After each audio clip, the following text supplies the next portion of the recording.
Chapitre 121 L'acte minimal. Avant que les mots ne soient prononcés, la salle était déjà saturée de tension.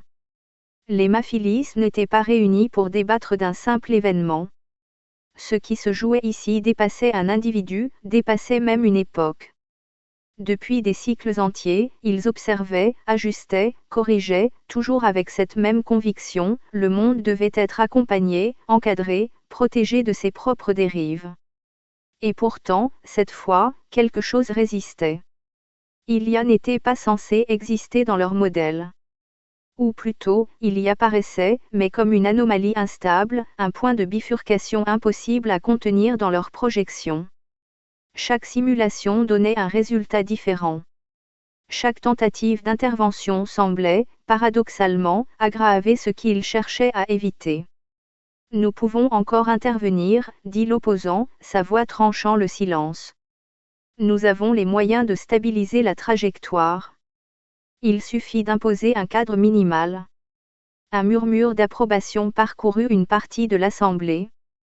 Un cadre devient vite une direction, répondit calmement une autre voix. Et une direction, une contrainte. Ou une protection, répliqua Théil aussitôt. Nous avons déjà vu ce que l'absence d'intervention produit. Les regards se tournèrent alors vers la doyenne des Maphilis. Elle n'avait pas encore parlé. Elle observait, immobile, comme si elle pesait non pas les arguments, mais leurs conséquences invisibles. Ce n'est pas l'absence d'intervention qui est en jeu, dit-elle enfin. C'est la nature de ce que nous appelons aider. Le silence revint, plus dense encore. Si nous agissons, nous influençons. Si nous influençons, nous orientons.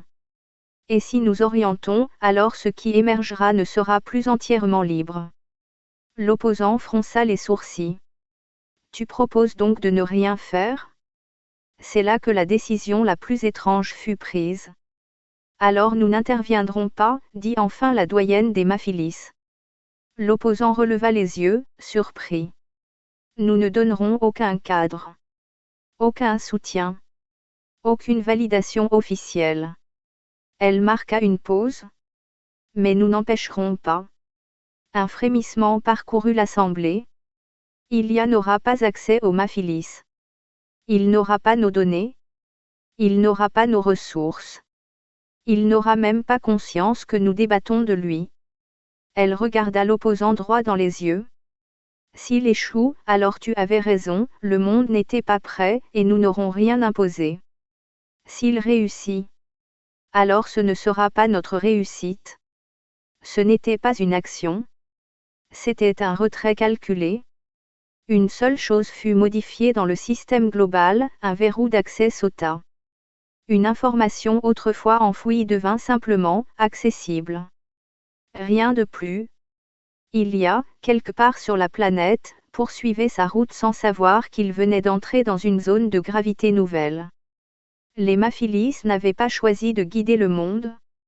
Ils avaient choisi de ne plus l'empêcher de se regarder en face.